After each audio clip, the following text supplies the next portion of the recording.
Reka tubasuze kandi tubaha ikaze mwese mukomeza gukurikira ibiganiro byacu hano kuri Buhuru Boy Entertainment. Uyu munsi turi ku itariki 8 z'ukwezi kwa karindwi, ni ukuvuga ngo igikombe cy'isi cy'uyu mwaka wa 2026 kirabura iminsi mikeya cyane kugira ngo kigere ku musozo. Muri iki gikombe cy'isi hari ikintu kiri kwibazwaho n'abantu benshi bagiye batandukanye, by'umwihariko abantu bakurikirana umupira w'amaguru wo ku mugabane wa Afrika. Hari kwibazwa ese ni ikihe kibazo amakipe yo muri Afrika afite? Ni uwuhe muzimu uri mu makipe y'ibi bihugu byo muri Afrika? Kubera ko bimaze kuba kenshi cyane aho ikipe yo muri Afrika itangira umukino ubona ibirimo neza, ukabona igeze nko ku munota wa 85 habura iminota 5 gusa kugira ngo umukino urangire, ubona ari iyoboye umukino, noneho ugasanga barayishyuye baranayinditse igataha.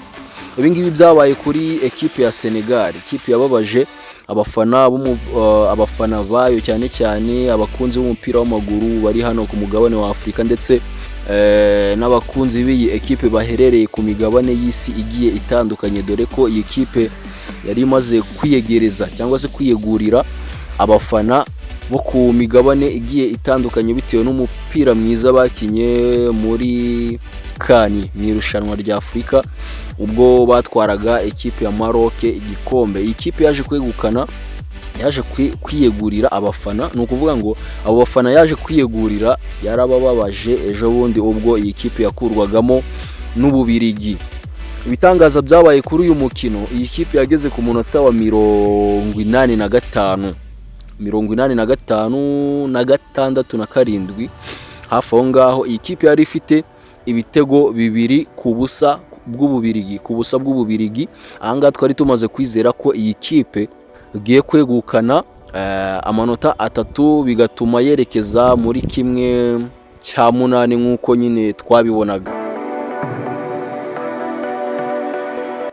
Indi kipe ya kabiri ni Congo nayo yahanganye n'Ubwongereza, yayoboye umukino iminota 80 irashira, aho bageze ku munota wa 86 Congo iyoboye umukino ku gitego 1 ku busa. Yari yatsinzemo Ubwongereza, igitego 1 ku busa. Gusa igitangaje nuko uyu mukino waje kurangira ikipe y'igihugu y'Ubwongereza itsinze ibitego 2-1, noneho biza kurangira iyi kipe ya Congo itashye, yaje gutaha itanagiye muri prolongation. Indi kipe yasezerewe mu minota ya nyuma muri iki gikombe cy'isi ni Ivory Coast cyangwa se Cote d'Ivoire.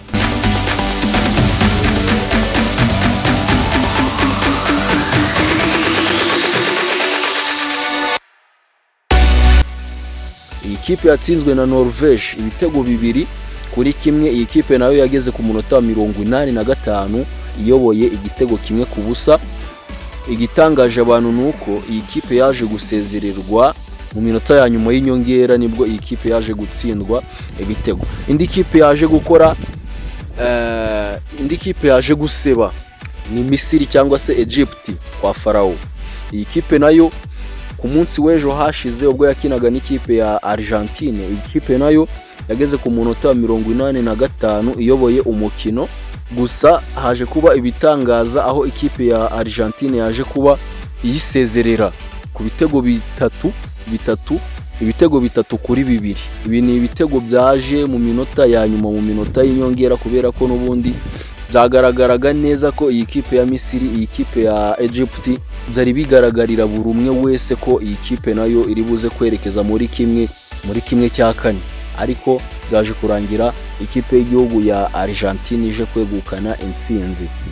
Ikibazo rero kiri kwibazwa kuri aya makipe yo muri Afrika, ese ni uwuhe muzimu, ni iyihe shitani, ni uwuhe mwaku amakipe yo muri Afrika afite?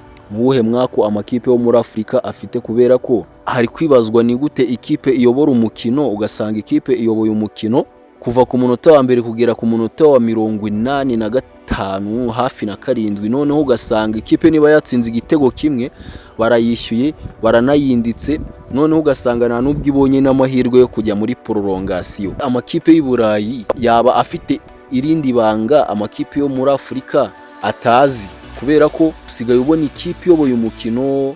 Ni ukuvuga ngo n'ubundi ubu ngubu ntabwo wakwizera ko ikipe y'abazungu cyangwa se ikipe y'i Burayi yagutsinze iminota 50, iminota 90 itari yashira. Abanyafurika bafite ikihe kibazo? Tuvuge ko hari indi myitozo abazungu bafite twe tudakora, hari indi myitozo bakora mu ibanga bakayikorera mu bwihisho twe tudakora.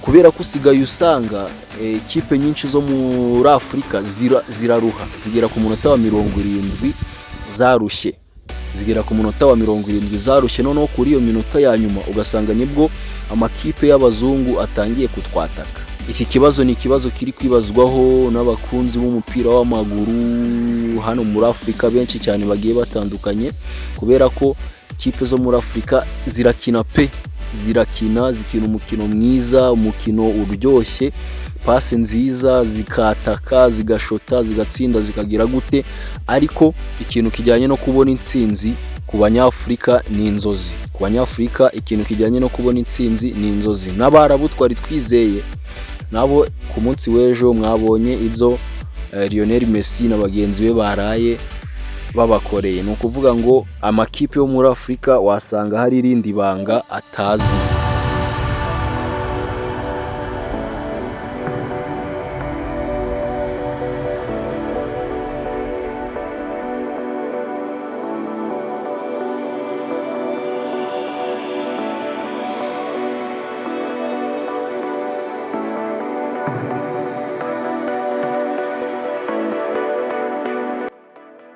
Nk'uko bimeze rero, hari amakipe yabiharaniye aho irushanwa rigeze ubu ngubu, aho bageze muri kimwe cya kane hasigayemo amakipe 8. Ayo makipe harimo ikipe ya Argentine, hakabamo Morocco, ni nayo isigayemo hano ku mugabane wa Afurika, akaza Norvège, akaza Espagne, akaza Ubusuwisi, akaza Ubufaransa, Ubwongereza ndetse n'Ububirigi.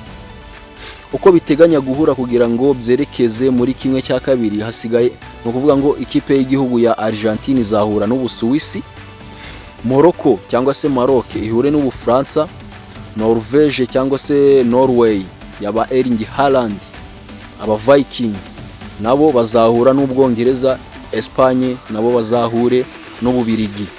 Hari kwibazwa rero na ayahe makipe mubona azahurira muri kimwe cya kabiri ku buryo azavamo abiri yerekeza kuri finale.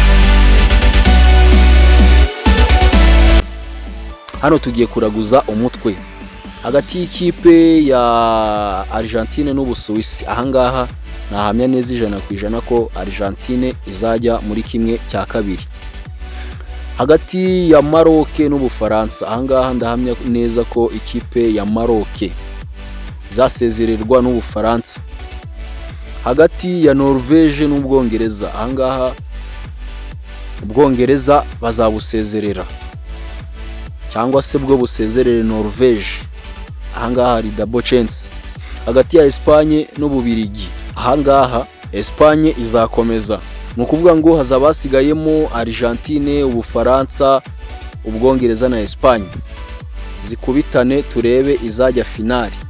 Ubundi ndabona ahangaha Ubwongereza, ahangaha ndabona ikipe y'igihugu ya Argentine ishobora kuzongera guhurira n'ikipe y'igihugu y'Ubufaransa ku mukino wa nyuma w'igikombe cy'isi cy'uyu mwaka wa 2026.